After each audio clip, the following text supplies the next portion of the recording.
કોઈ ભૂલી જાય તો ગભરાશો નહીં, જ્યારે તમારું કામ પડશે એ જ શોધી કાઢશે.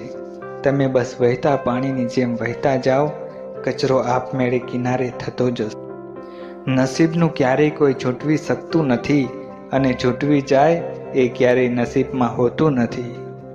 જ્યારે કોઈ હાથ અને સાથ બંને છોડી દે ત્યારે કુદરત કોઈ આંગળી પકડનાર મોકલી જ દે છે. કદાચ આનું નામ જ જિંદગી છે. એવી વ્યક્તિને ક્યારેય પરાજિત ન કરી શકાય જેની પાસે શક્તિ અને સહન શક્તિ બંને હોય. જેણે પોતાનો સમય ખરાબ જોયો છે ને સાહેબ, એ વ્યક્તિ બીજાનું કોઈ દિવસ ખરાબ નહીં કરે. વિધાતાએ લખેલા લેખ અને મા બાપે આપેલા સંસ્કાર ક્યારેય ખોટા નથી હોતા. જ્યારે સમય ન્યાય કરે ત્યારે સાક્ષીની જરૂર નથી પડતી. વ્યક્તિમાં સુંદરતાની ખોટ હોય તો સારા સ્વભાવથી પૂરી શકાય છે, પરંતુ સારા સ્વભાવની ખોટ કદી સુંદરતાથી પૂરી શકાતી નથી. શોધવા જ હોય તો તમારી ચિંતા કરવાવાળાને શોધજો, ઉપયોગ કરવાવાળા તો તમને શોધી જ લેશે. લક્ષ્ય પ્રાપ્તિ માટે એક ડગલું આગળ ભરો, બીજું પરમાત્મા ભરાવશે. તમારો પ્રિય મિત્ર બીજી જ્ઞાતિનો હશે અને તમારો મોટો શત્રુ તમારી જ જ્ઞાતિનો હશે. તમારી ખુશીઓમાં એ લોકો હાજર હોય છે જે તમને ગમતા હોય છે, પણ તમારા દુઃખમાં એ લોકો હાજર હોય છે જેને તમે ગમો છો.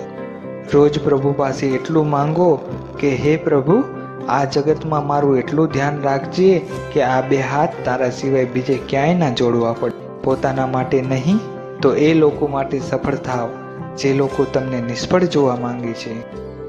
સમજદાર વ્યક્તિ જ્યારે સંબંધ નિભાવવાનું બંધ કરે ત્યારે સમજી લેવું કે એની લાગણીને ઠેસ પહોંચી છે.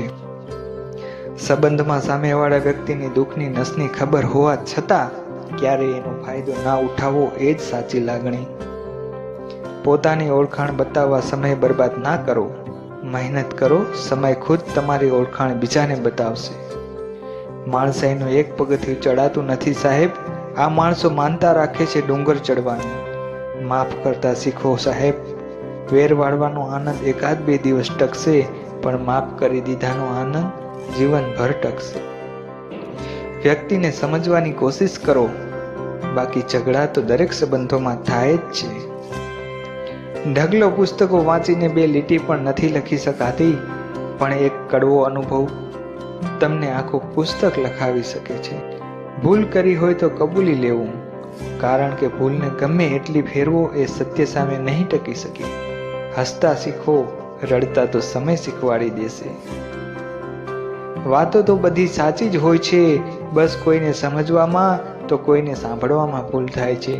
જે સાંભળ્યું છે એને માની લેવાની ઉતાવળ ક્યારેય ન કરવી, કારણ કે સત્ય કરતાં જૂઠ હંમેશા જલ્દી ફેલાય છે. તમારી કિંમત ત્યારે જ થશે જ્યારે તમારી જરૂર હશે, કારણ કે શિયાળામાં જે સૂરજની રાહ જોવાય છે એ જ સૂરજ ઉનાળામાં આકરો લાગે છે. જીવનમાં બે વસ્તુ વ્યક્તિને દુઃખી કરે છે, પહેલું જીદ અને બીજું અભિમાન. જીવનમાં બે વસ્તુ વ્યક્તિને સુખી કરે છે, પહેલું જતું કરવું અને બીજું સમાધાન. જગતમાં બે વસ્તુ મુહૂર્ત વગર થાય છે, માણસનો જન્મ અને માણસનું મૃત્યુ. જિંદગીની સૌથી સુંદર ભેટ કોઈ આપણને સાચા હૃદયથી યાદ કરતું હોય.